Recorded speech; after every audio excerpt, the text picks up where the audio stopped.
I've done tribute videos for João Gomez, Bellegarde. I've even spoke about Carlos Forbes, Fabio Silva. I've spoke about Cunha. The list goes on and on and on. Agbadu, Totti. But I've never done a tribute video to Vítor Pereira. And I think we owe him a thank you as Wolves fans. And for me, to him personally, this is a message to him. He has brought back the passion to be a bit of being a Wolves supporter. The scenes at full time against West Ham and just before the final whistle, him and his coaching staff and all the players, was actually fantastic to watch, and it actually got that bit of connection back with the team and players a little bit more. And he has done an incredible job since coming in. If he'd have been manager since the start of the season and done how he's done since he come in, we'd be ninth in the table. I think it's 14 games.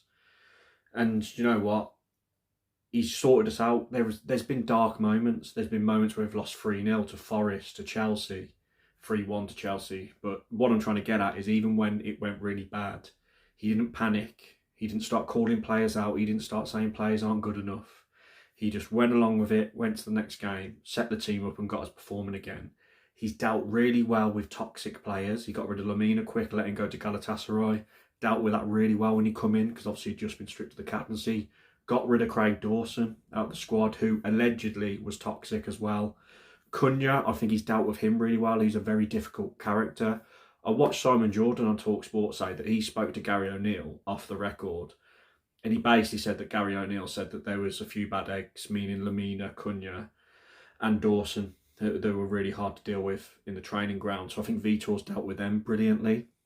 His tactics are spot on. He don't overcomplicate things, and he makes the players feel good, and he gives players confidence. He's improved players. He's improved Bellegarde. He's give Strand Larsen his confidence back recently.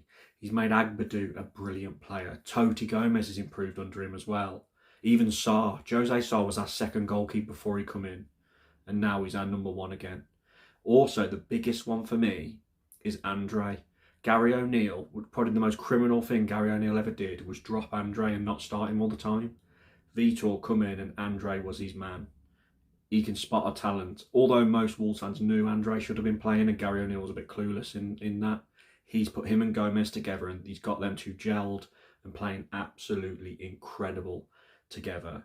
Ait Nouri's been good under him. Semedo's been amazing as captain under Vítor, and I think he's got to have a lot of credit.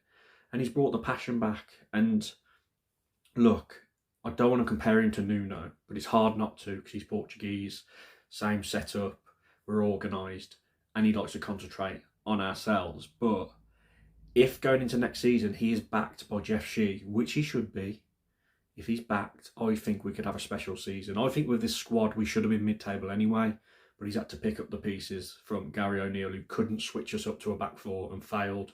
Gone back to what we know, our DNA, 3-4-3 or a 5 at the back. Whichever way you want to look at it, and he sorted us out. And you know what? He's brilliant. He goes to the pub with all the fans, as we know. Another great part of his managerial style is mixing with the fans in pubs. But also, I love his press conferences. I've been watching his press conferences a lot since he's come in. He's very honest, he's very positive, and he's good with the media. So he's a manager that I really had my reservations about when he come in. I think we all did, looking at his record of how many clubs he had managed. He'd had, I think I've jokingly said, and a lot of people said he had more clubs than Tiger Woods. So I think he's had 18 or 19 clubs in his career as manager. But now, you can tell he's grateful to be in the Premier League, and he wants to take this opportunity with both hands. And his passion at full time after West Ham showed that he cares about the club and he cares about being successful. So Jeff, get your hands in your pockets. Don't just wait until we're struggling and wait until we're going towards the bottom three to invest. Invest again, use the Cunha money and get a really healthy, decent squad together, and let's get the good times back again at Molineux. You're charging us enough money with ticket prices. Don't put them up again, freeze them, back the manager, and let's get the supporters, the players, and dare I say it, the board, all back as one, and start pushing up towards that Premier League table and start trying to chase success, whether that be trophies, whether that be qualify for European football, but most of all, make the fans proud to watch that team. And then lately, under Vítor Pereira, I've been proud to watch that team. The effort and the commitment and the 100% effort players have been putting in recently has been brilliant. I think it's time to move on from Matheus Cunha as well. Vítor's handled it well. You know, we're unbeaten since he's been banned. So what does that tell you? 7 points from 9. But this is a thank you to Vítor Pereira. This is a message from the fans and from me to you. If you ever see this, probably won't, but it is anyway. Thank you for bringing the passion back, and thank you for letting it be not dreadful to watch our team again. Please like the video, please subscribe if you're new, and I'll catch you next video. Cheers everyone.